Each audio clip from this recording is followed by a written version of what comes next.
রাজনীতির নেপথ্যে অনেক খেলা থাকে, দেশের খেলা, বিদেশের খেলা।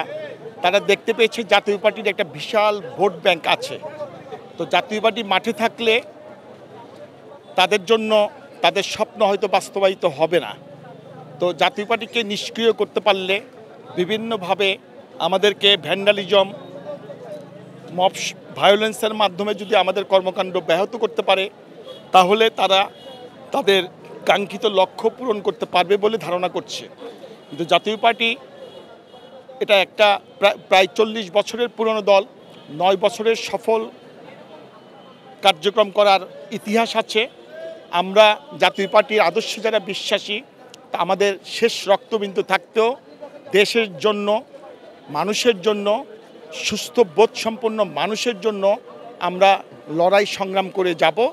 আমরা কোনো ধরনের মধ্যযুগীয় বর্বরতার শিকার প্রতিহতের মাধ্যমেই আমরা এগিয়ে যাব। এলএমই সার্টিফাইড বিশ্বসেরা কপারে তৈরি ওয়ালটন কেবলস, যা আপনার স্থাপনাকে রাখবে সব সময় নিরাপদ। 18 সালের নির্বাচনে আপনারা জানেন যে বাংলাদেশের প্রায় সবকটি রাজনৈতিক দল অংশগ্রহণ করেছিল।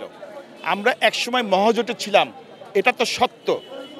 আমাদের অপোজিশনে ছিল 4 দলীয় ঐক্য জোট। তার মানে 2001 সাল থেকে যে জোট রাজনীতি বাংলাদেশে শুরু হয়, তাতে দেখা যায় বিভিন্ন দল, ছোট বড় মাঝারি দল মিলে একটা ঐক্য জোট হয়। তো আমরা মহাজোটে ছিলাম 2006 সাল থেকে।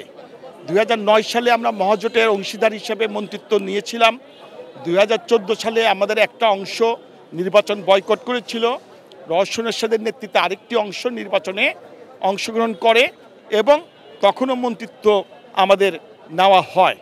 কিন্তু 2018 সালের নির্বাচনের পরে আমরা মন্ত্রণালয়ের দায়িত্ব নেইনি, আমরা পূর্ণাঙ্গ বিরোধী দল হিসাবে ভূমিকা রেখেছিলাম।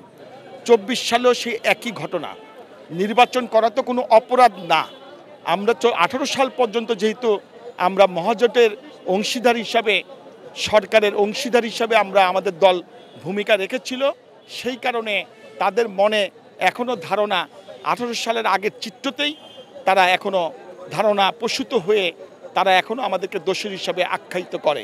এই সরকার তো মব ভায়োলেন্সের উপর ভিত্তি করে এই সরকার চলছে এবং কয়েকটি রাজনৈতিক দল, একটি দল এখনও নিবন্ধন পায়নি, তারাও দেখা যাচ্ছে মব ভায়োলেন্সের মাধ্যমেই তাদের শক্তিমত্তার প্রকাশ ঘটাচ্ছে। আমরা একে দেখি মধ্যযুগীয় বর্বরতা। আমাদের হোসেন মোহাম্মদ এরশাদ তার 91-96 সময় আমাদেরকে একটি মেসেজ দিয়েছিল, আমার মুক্তির জন্য একটি গাড়িও ভাঙচুর করলে সেই মুক্তি আমি চাই না।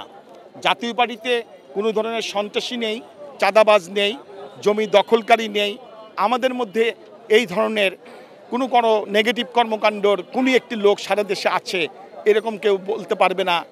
আমরা শুভবোধ সম্পন্ন মানুষের দল, শিক্ষিত ভদ্র মার্জিত মানুষের দল জাতীয় পার্টি। বা আমাদের সফলতা 90%। প্রথম 2-3 মিনিট যদি তাদেরকে ভায়োলেন্স করার সুযোগ না দিত, তাহলে আমি 100 ভাগ সফল বলেই মনে করতাম। কিন্তু প্রথম 2-3 মিনিটের ভিতরেই তারা অগ্নিসংযোগ, ককটেল বিস্ফোরণ এবং আমাদের ব্যানার, ফেস্টুন, বিভিন্ন কাগজ, দলিল, দস্তাবেজ তারা পুড়িয়ে ফেলে। কিন্তু প্রশাসন তাদেরকে প্রথমে মৌখিক নির্দেশনা দেয়, অনুরোধ করে, কিন্তু তারা তাদের ভ্যান্ডালিজম চালাইতে থাকে, মব ভায়োলেন্স চালাইতে থাকে। 2-3 মিনিট পরে প্রশাসন তাদের কথা না শোনার কারণে মৃদু লাঠিচার্জ করে এবং জল কামান দিয়ে তাদেরকে নিবৃত করার চেষ্টা করে। কিন্তু আজকে দেখতে পাই তারা পাথর নিক্ষেপ করে আমাদের অনেককে আহত করেছে, আমাদের কর্মী নেতাদের, সাংবাদিক ভাইদের, প্রশাসনের অনেককেই অন্তত সব মিলে 8-10 জন পাথর নিক্ষেপে আহত হয়েছে।